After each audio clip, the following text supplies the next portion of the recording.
Alam mo, pag network marketer ka, maraming ayaw sa ginagawa mo.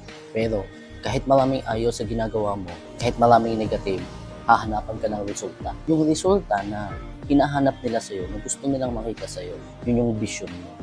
Yung dapat meron ka ng renting Lamborghini, Ferrari, marami ka ng house and lot, marami ka ng lupain, malaki na pera mo sa bangko, yun yung gusto nila makikita sa'yo. Pero tandaan mo, wala kang dapat patunayan sa mga yan. Yes, sasabihin pa rin ng mga yan na, wala ka palang napatunayan pa eh. Sasabihin nila sa'yo yan, normal yan. Bakit? Kasi reflection nila yan sa sarili nila.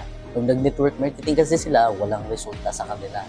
Maybe tamad lang talaga sila or hindi nila tinatrabaho or mahilig silang mag-complain na sa itaas lang daw ang kumikita.